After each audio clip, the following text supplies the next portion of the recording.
Welcome to Rising Parent, your go-to podcast for unlocking the power of positive reinforcement. I'm your host, Tim, and I'm here to help you create a more positive and productive environment. Don't forget to subscribe to our podcast for more expert advice on parenting and child development. In this episode, Edna and I will be diving deep into the science of behavior modification and discovering how to use positive reinforcement to shape desired outcomes. From parenting to the workplace, we'll explore practical examples and expert advice. So grab your favorite beverage and get ready to unlock the potential of positive reinforcement.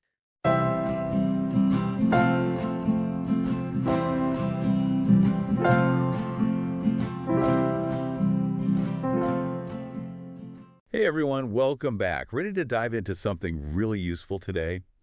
We're talking about positive reinforcement. And, not just the surface stuff. We're going deep on how these techniques can create some pretty amazing changes. I think what's so cool about this topic is that it's not about forcing change, right? It's all about working with our natural tendencies, like our drive to seek out things that feel good, things that are rewarding. Exactly. And the research backs it up. We actually dug into some excerpts about positive reinforcement techniques. It's all about understanding what motivates us. Yeah. And, they say happy people are more productive people, right? Absolutely. And one of the biggest takeaways, at least for me, was the importance of immediacy. In fact, the source we looked at actually says, for best results, provide reinforcement as soon as the desired behavior occurs. But what's really interesting is a why behind that. Yeah, I can guess timing is everything. Right, exactly. Think about it.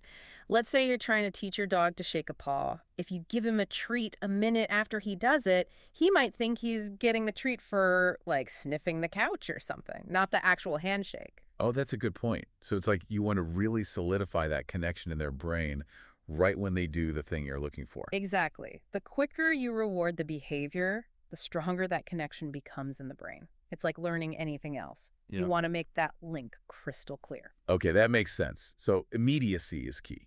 But, it's easy to get stuck thinking rewards always have to be like candy or gold stars. But this deep dive really opened my eyes to the power of, well, things that aren't really things at all. It's easy to get caught up in the tangible, right? Like, oh, I need a new gadget or a fancy coffee. But you hit the nail on the head. Sometimes the most powerful rewards are things like verbal encouragement, a heartfelt great job, or even just a high five, especially for people who are really driven by social interaction. Totally. Haven't you ever worked way harder on a project just because you knew you'd get to share it with someone who gets it? 100%. It's about recognizing what really motivates people, right? It's about figuring out what makes them tick, what makes them feel seen and appreciated. And you know what else is really cool?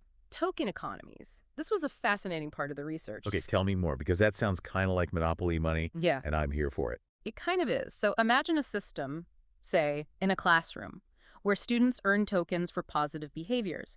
Maybe they get a token for completing their homework, participating in class, being kind to their peers.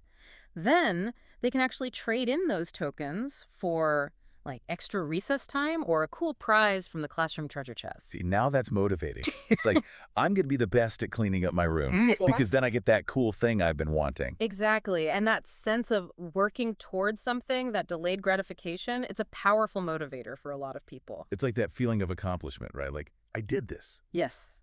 And it helps build those positive habits in the long run. So we've talked about immediacy, tangible and intangible rewards, token economies. Oh. And we can't forget this. One of the excerpts really emphasized this.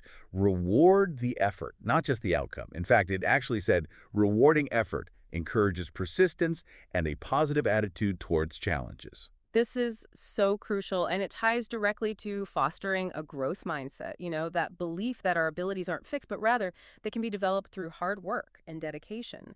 When you praise someone's effort, you're saying, I see how hard you're working, and that matters more than just the end result. It's like saying, hey, so you didn't get it perfect this time, but you know what? You kept going. You learned something new, and that's amazing. And isn't that a better message to send than, well, if you're not immediately amazing at it, then what's the point, right? Absolutely. It's like you said earlier, you're working with someone's natural wiring to help them grow. Exactly. And the really cool thing about all of this is that these techniques, they aren't just for kids or specific situations. You can use them at work, in your relationships, and heck, even in your own personal growth journey. Think about it. What motivates you? So true. This has been so interesting. We talked about immediacy, different kinds of rewards, how to set up systems that motivate, and this idea of praising effort to help people grow. It really makes you think, how can you apply all of this in your own life? How can you encourage positive behavior both in yourself and in the people around you? Such a great question to leave everyone with. Thanks for being here for another deep dive. See you next time.